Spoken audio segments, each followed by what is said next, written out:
So nice to have you back. Nice to be back. And let's get started with the conflict in Ukraine. And Why not? yeah, how do you find the current state of NATO? Are they getting to the point that the conflict in Ukraine is not anymore, doesn't make sense anymore for them? Or we gonna have, because as the British foreign minister David Lammy was pointing out, that they're thinking of having this conflict on and on, going on to 2026 and beyond. And how, in your opinion, is he really honest in what he's talking about, or Well, he may be honest in hindsight. I mean, that is what they plan to do. They never plan to win this war. That's what's so cynical, and it's what actually doesn't require a lot of military expertise, of which they apparently have precious little. But the idea is to keep it going. It's not to win war, it's to fight war and to get the Russians to make their economy collapse, because they're operating on this script that hasn't changed. This idea that, it's Henry Kissinger talking about Allende's government in Chile in 1973. Make the economy scream, right? That's all you have to do, is to have the CIA. You don't even need brigades and all that. You need to kind of out Bernays them and psyop the thing into something that is not real in physical and tactical terms. And so you can win by just outlasting them and bleeding them, and just to a certain extent, I think that, at least in the Western narrative, that's what they did in Afghanistan, or that's all the Vietnamese did in Vietnam to the U.S., or something. But I think that's really kind of missing the point on all those levels. And on a deeper level, I, I don't know. Maybe it's a Western bias. I have too much respect for these guys. Like, I can't believe they actually believe that. That must be just propaganda. He can't. I mean, look at it. Not, I don't mean read the Washington Journal or the Financial Times or the Mirror or any of these other rags. Look at on the ground media. There are mappers all over the place. You get geolocated stuff on YouTube all the time. It's impossible to lie to people with unending cynicism anymore. That is the one good thing that has come out of communications the way they are now. They still control them mostly, so we're not gonna the people aren't gonna win based solely on that. But you can see that it's just it's exactly the opposite of what they proposed and what they think is actually happening. Russia is grinding and grinding and grinding them down using, you know, age old tactics of pincers and outflanking, and then setting a cauldron and then moving in another direction, doing it the same way that they have fought wars for 1,000 years.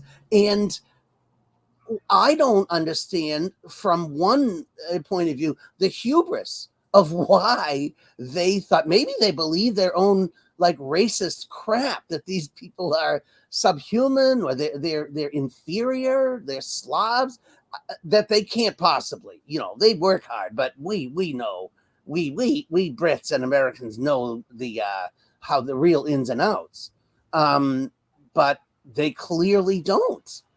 And I I think that they are constantly deceiving their own votership, their own populace in each of these countries, but it certainly is not deceiving the world at large. And I don't see how it can be deceiving themselves. I just, some part of me, and I may be wrong. Like I keep saying, I'm usually wrong, but um, I I can't imagine, Nima. I can't imagine that they actually believe. Yeah. What about what's going on right now between Biden and Zelensky? And what do you understand what Zelensky, what is his final goal? And is he looking for some sort of political settlement through these ads? Because every time he's talking with Washington, he's asking for more weapons. But at the end of the day, do you think that he's getting to the point that he understands right now, in your opinion, in his mind and his administration, that they're not capable of continuing the conflict as you've mentioned? Is that possible that it's getting to their mind? I like again. I think it has to be. Otherwise, they just sound. It sounds like complete lunacy.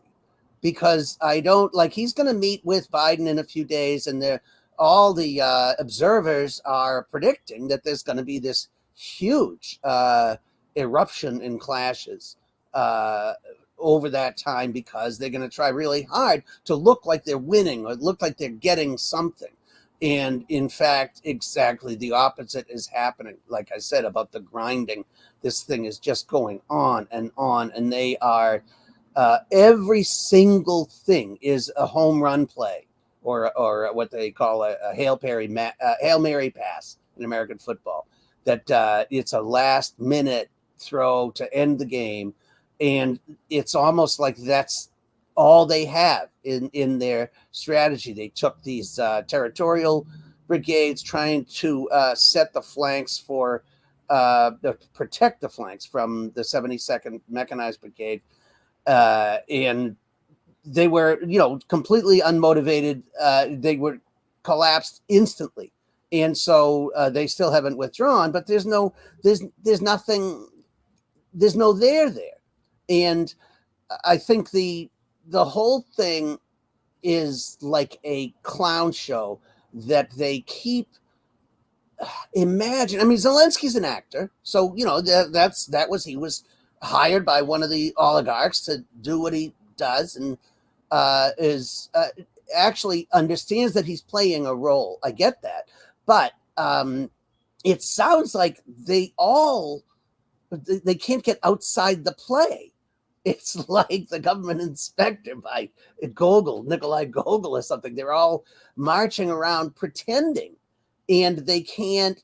They have to put, oh, this was their idea. Zelensky is asking Biden, hoping that he will lift the restrictions on American weapons, and hoping that he will. It's a crock of complete, what this is a U.S. NATO war against Russia. It's silly and kind of tiresome to keep uh, trying to avoid having to beat people over the head with that. Like, this is not Zelensky. This is not Ukraine. This has nothing to do with who started. Whose idea was Kursk? Whose idea was this? What are they? And now they're and they try all things at once, right? They say, but we're going to let them. We're going to let them. We're going to let them. What do you mean let them? They can't send any missile more than 50 miles without your satellite guidance and protection. That's you doing that. That's you trying to blow up ammo depots to the west of Moscow, even though Russia has thousands of these ammo depots. It's a pinprick, but it's also a direct assault on a major world nuclear power. It's the stupidest crap you could even believe. And then they back off, but not back off. Say, well, they did that on their own. They were drones. It wasn't a drone. It was a guided missile, and you did the guiding. And well, no, we shouldn't, we can't. Storm shadows, and they're all talking this rubbish ad nauseum, and trying to, I don't know, kick a can down the road that leans to both sides, so it's always going to roll off like down a railroad track or something. Zelensky is nobody. I mean, really, literally, he doesn't exist. He's like, if he is a vampire, if he looked in a mirror, he might not see his own reflection. And even Pinochet got it in the end.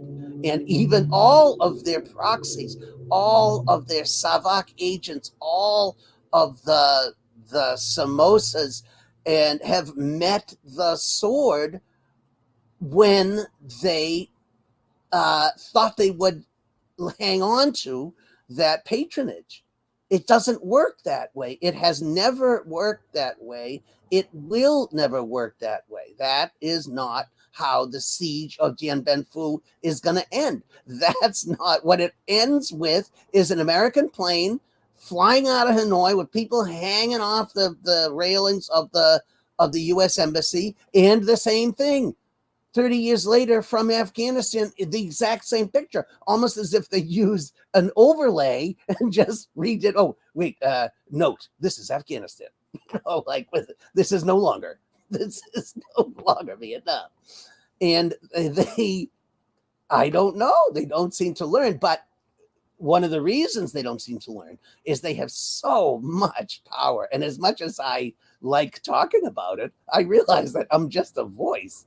I mean, they own all the media. They own all their taxes. They have this country mesmerized by this idiot election. Complete waste of time, money, space, false politics, absolute absence of critical thought. It is stunning. It's like I think of George Carlin, rest his soul. And it was such a great comedian and such a great observer of politics, like saying, no, I want a front row seat. This is a shit show, basically. And I'm watching it happen. This is hilarious. This is like material. What are we talking about this week? Who eats dogs? Oh, okay. Now, and is anyone talking about Israel? Is anyone talking about Ukraine in any way that makes any sense at all? No, doesn't matter. And I think that is the final, like the epitaph on what's happening now that the Brits can't acknowledge, the Americans can't acknowledge. Americans can't even think straight. So there's nothing for them to acknowledge. But here it is. America doesn't matter. It's irrelevant. It is completely irrelevant to any of this. And of course, I sound like I'm tripping over myself because I just said how much power they have. But there are limits to reality. You can't just keep creating reality. De-dollarization is happening. It's really happening. Everybody applying to BRICS is really happening. The One Belt, One Road initiative is really happening. The collusion or cooperation between the new axis, the Shanghai Cooperation Organization, or the triad of China, Russia, Iran, is happening. The reshaping of oil powers in Saudi Arabia, Venezuela, like these are all real things. And it may be slow or seem something at the time, right now, but it is something that is eventually cataclysmic. That's how change happens. It goes a little bit, and then boom, like an earthquake, like a volcano, like any organic natural phenomenon, change is immediate and huge. And then you have to have that equilibrium that stabilizes for, who knows, maybe 100 years. But you have a quick cliff fall. And that, I think, is it's like the mega tsunami from Las Palmas, that's going to wipe out the entire east coast of the United States, either tomorrow or 20,000 years from now. Well, we can't really say, but it is not a Darwin was wrong about that. Slow, incremental change. That's not really how it happens. All change. You're looking for those missing links when really it's gonna hit like a ton of bricks. And I think we're seeing the ingredients for that, not a timeline. I'm not a predictor. I can bake the cake. I can say this is what this is what goes into this. That's what happens is the hegemon loses control. The fall of Rome, the British Empire, all these terrible cakes that were overbaked and destined to decline. But I can't say, first of all, that decline won't be disastrous, and for a lot of us, but it will be precipitous. That's just my opinion. Yeah.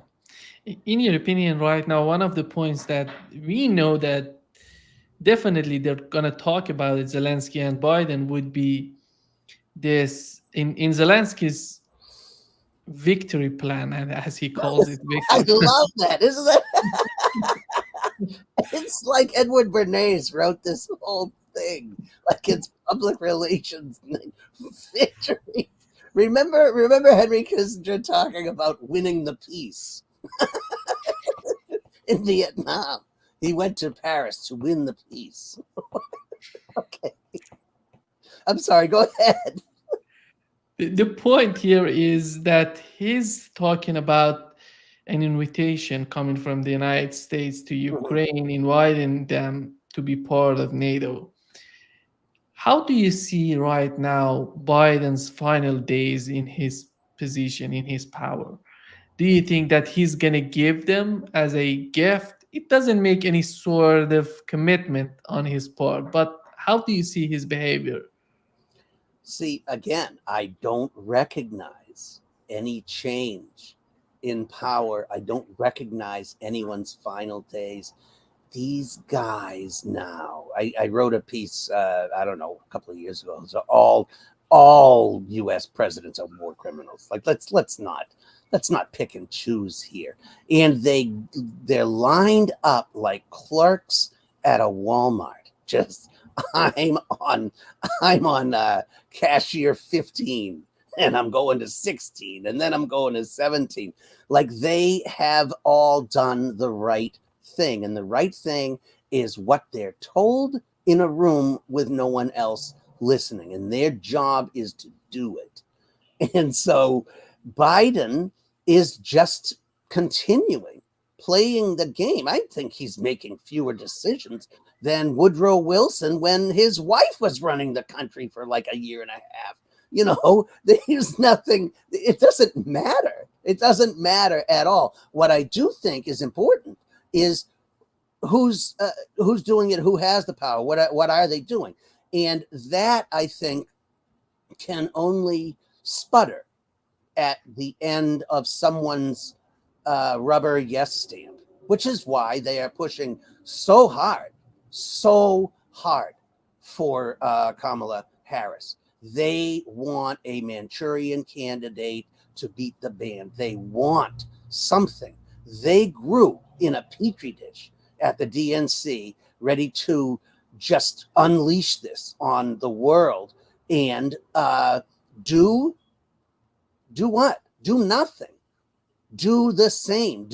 Continue. Make an unbroken continuation of these evil policies, because what they need is someone who can convince the American, what would we say, electorate, press. You don't even know who you're talking about anymore. Who is who? Who has the power? Who are the Americans? Who are you trying to convince? They want to, this is what I mean then. They want to be able to keep saying that she represents the voice of the people, that this system represents the triumph of democracy, and the president is the talking head of 300 million people. And that's how we are morally capable of continuing as the hegemon, continuing as the arch imperialist, as the creator of the apartheid state, the creator of the concentration camp, of enslaving and hybridizing / ethnically cleansing an entire continent. Like all of these things that Americans don't even, acknowledge or teach in school, but they that's the ongoing thing, and that's the system that has to be protected. And whether it's Biden in doing what he does with Zelensky on Thursday, or whether Harris will continue to do the same thing, or Trump. I mean, the thing about Trump is that he is a disruptor of whatever that means. I mean that in like the clinical sense, that's why they're afraid of him. That's why people like him. I can't imagine I've ever agreed with more than 1% of what he says, but it is an interruption in that continuum, which means maybe lifting the switch and not letting the train barrel on in its own in its predictable journey. And that means what happens with Ukraine, what happens. But listen, Nima, they don't know themselves. It's almost like I said, that's why I use the Walmart analogy, because they're just unloading carts and loading them back up. And you can't even, it's not really about thinking outside the box or critical thinking. It's a lot of times it's about thinking at all.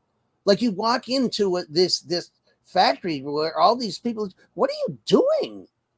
What are you putting together? Just these big long things that have points on the end. And, if you light one end of them, they go like thousands of miles and they blow shit up like you wouldn't believe.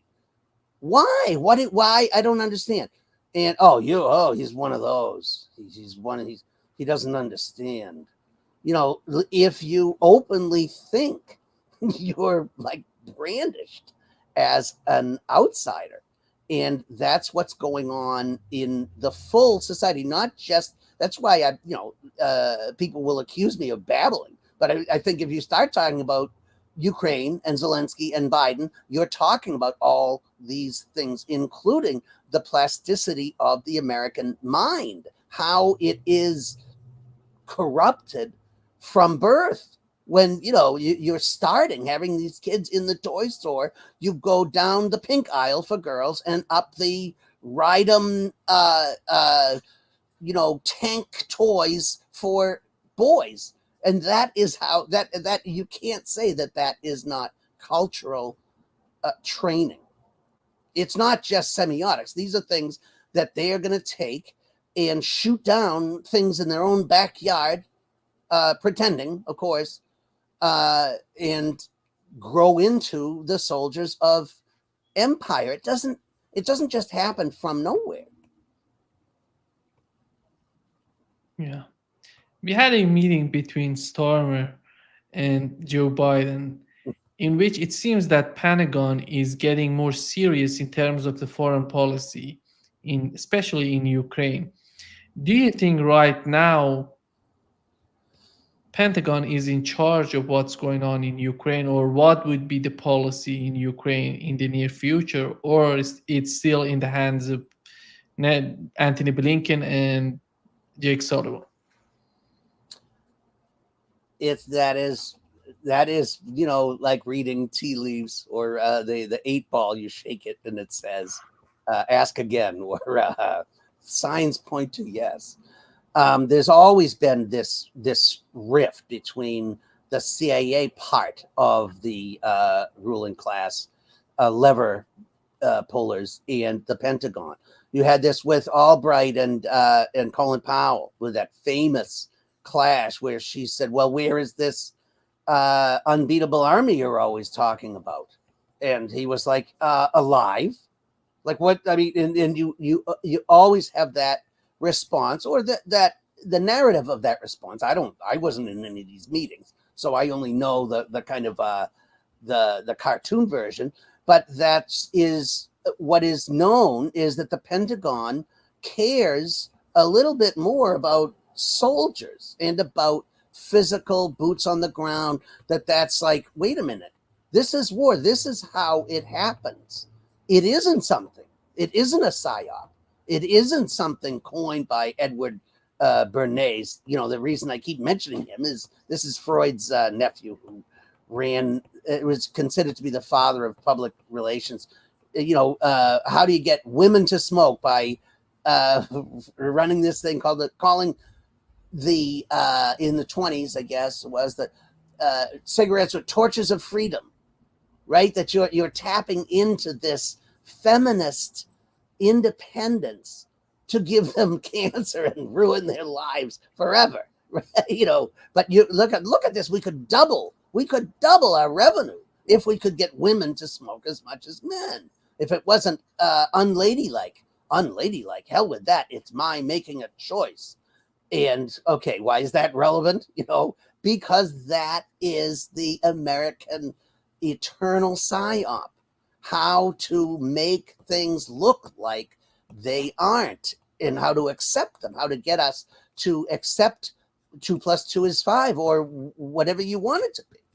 And so when the Pentagon for me, that sounds like, are people taking war seriously? Not who's winning in this kind of arm wrestling match. I think it's that this is tiresome and obviously an enormous misguided failure. And that's not just Ukraine. The whole concept, like we've been talking about for a few weeks now, the kind of overarching importance of not ethics. What am I trying to say? The political meaning. That is what makes all the policy, and there's an end to that. And one of the ends is failure. Like, wait a minute, we really should be talking about how we can make this work. But see, the reason it's not that I think, I'm not trying to be flip. I don't think it's stupid to talk about it, but we really are like in Plato's cave, still looking at the shadows on the wall. There's really neither one is a winning bet. Okay, if the Pentagon side wins out, then why are your Abrams and Challenger, why are they all getting blown up like with the snap of fingers? And why are the Patriots blowing up themselves? And none of it works on the classic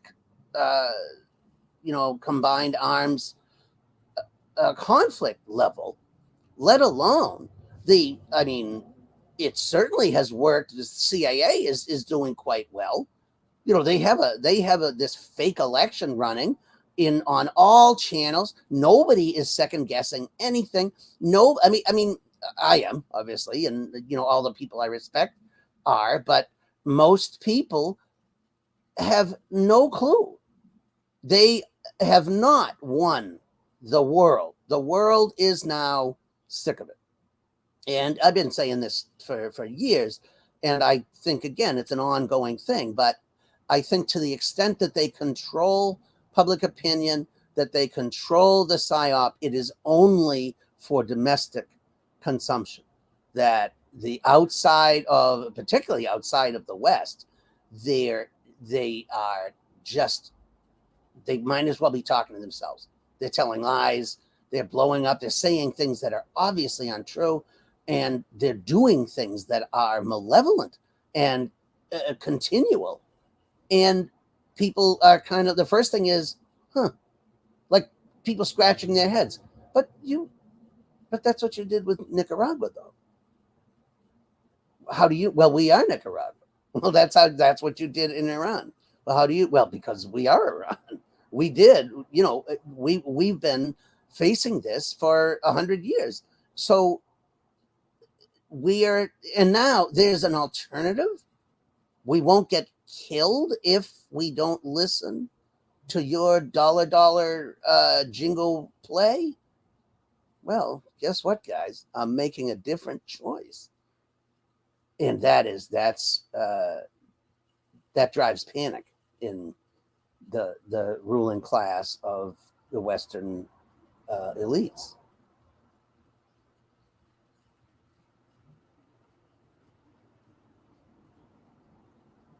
Uh-oh, I lost your. Can you hear me right now? Okay. They shut us off again. See, don't come. You know what? You know the saying: just because you're paranoid doesn't mean they're not out to get you. Just so you know. And since this conflict started, we've seen that Russians were always willing to negotiate and finding some sort of political settlement. But right now, it seems that they're getting away from this concept to get any sort of solution through negotiations. Do you find it right now it's getting much more difficult to negotiate? Yeah. Or do you see the same type of mindset on the part of Russians? They're willing to do it because recently Maria Zakharova, she was talking about that they would not negotiate with Zelensky and anybody from Ukraine. You know, Zakharova is like really smart. I love how she comes onto the microphone in English and says things that are just hilarious. But it's a Russian sense of humor that I find particularly compelling. You know, Lavrov comes out and says the same thing. So does Medvedev. They are all, and I wouldn't agree that I wouldn't say that they've changed their mindset or their outlook at all. The problem is that it has stayed the same. The whole thing was a collapse of negotiations. And this is 1990. This is the structure of this post Soviet state where you have this definite and obvious split within the polity, within the body politic, and it goes back and forth and 60-40, 55-45, you know, that there is this enormous division that has to be carefully orchestrated and planned and kind of worked out carefully. And instead, the CIA, which started with its Gladio kind of leave behind operation, and you know, pushed and pushed and pushed for outright fascists and the Banderites who are trying to destroy Russian language, culture, religion, and posit this fake history in its place and push an entire country of people to adopt it. This is like Bernays on steroids. And that can't work in the long run. It can work in the short run, which is the thing that always happens. So you have this fake, you know, orange revolution, it's a color revolution things cooked up in Langley. And then you have a tipping point between the sides, and then you have the coup and the continual push, spending billions of dollars to make this an enemy of Russia. And Russia tried for years with this, with treaties, with negotiations, with all this negotiating, all the Minsk 1 and Minsk 2, and even before that, about how things were handled, about, you know, no NATO, no EU, no, just let's keep this kind of on the hush hush for now, you know, we'll see, but not to push it, to escalate it to the point of deadly conflict. And once it's like bending something until it snaps, and you can be bent and bent and bent and bent and say, all right, well, we'll see, well, let's try Minsk 2. snap. Like, so you guys were lying the whole time. The West cooked up these things and were just using them to gain time. And you have Merkel and Schultz. I don't know if Schultz admitted it, but Merkel did. And that this was fake and that you were just using it to buy time, that they used all of that time to dig these. They basically re-cemented the entire eastern area of Ukraine that is now the front line. They might as well have just gotten an enormous cement mixer and poured in a big line, of 10 feet worth of dry cement all over there to act as the bulwark and basically colonize. We have to be honest. I know it's a weird thing. Well, Russia's a big country. It invaded a small country. And that's if we keep using these terms, then everyone will understand our narrative and will win. And they did. They did for a year, I think. They basically forced the entire Western. I mean, they ruined their economies. They forced all the sanctions. They did all this stuff. But it didn't work. The sanctions, because Russians didn't change their mindset. That is what I keep saying. They did not. They just kept doing what they were doing. Like, all right, well then, and to Istanbul, they had it all set up, and Zelensky was gonna go along with it. The Americans swooped in and demanded that it cease, and that was the end. I think okay, well then this negotiation isn't going to work. Each time they say. So first of all, what do you mean negotiate with Zelensky? First of all, he's not a public figure, isn't it? He has no right to be president in Ukraine because as of May, he just usurped power without an election,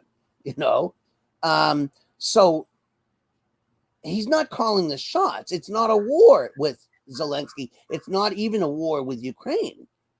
If we negotiate, we will negotiate with the people running the war.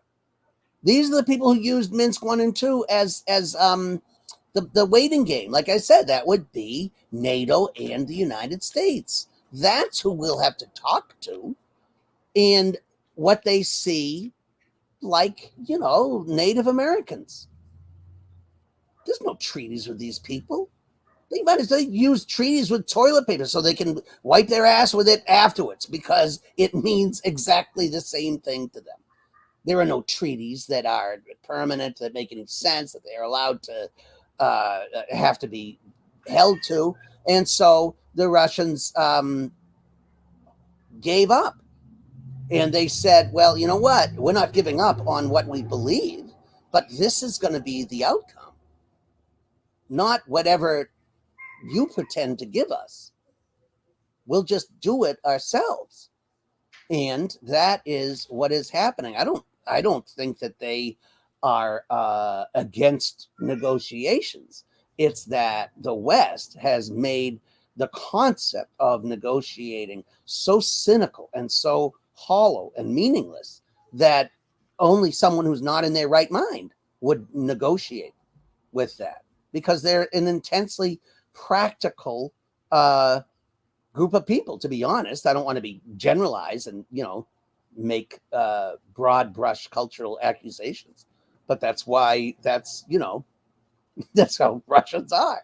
You say the good luck in Russian is ni pucha ni pira, which is neither down nor feathers, like a bird hunter. Like, you know what? I hope you catch nothing. And that means good luck. And the answer is kchortu, which is go to hell. And that is the polite and respectful way of responding to that wish of luck. And it makes sense in terms of many things that they do, and the West refuses to try to understand, just like they always do. It's like, well, first of all, sociopaths understand by accusing you of the very crimes that they are currently committing. This is true in a psychological sense. Everybody understands this if only through movies, or dealing with real sociopaths. But it's also true of classes that I would consider sociopathic, like the people currently in charge running the United States.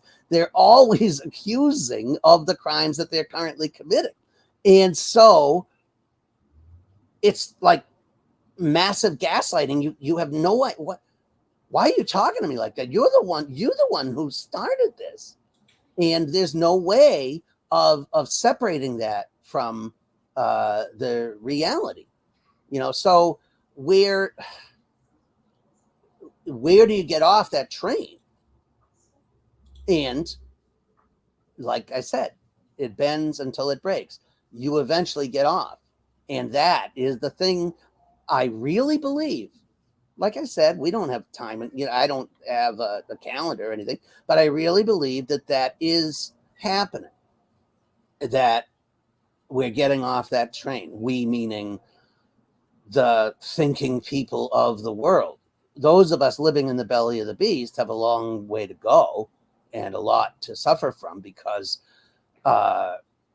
Russia has made no bones about it, and China has made no bones about where it stands with respect to Russia.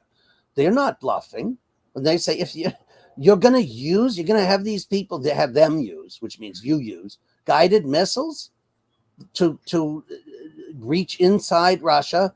You're asking for an escalation you don't even seem to understand. There are U.S. bases in the Mediterranean. There are U.S. bases everywhere. There are people who have a grievance against the United States that it would be very easy to say, if you were Ansarullah, provide guidance like you're providing. We'll provide guidance. How about that? And then, a hypersonic, not ballistic, not cruise, not that wasn't the catch-all. The real thing was hypersonic. That again, how do we know? But that was a Russian missile or Russian guidance, and so that's they are not changing course.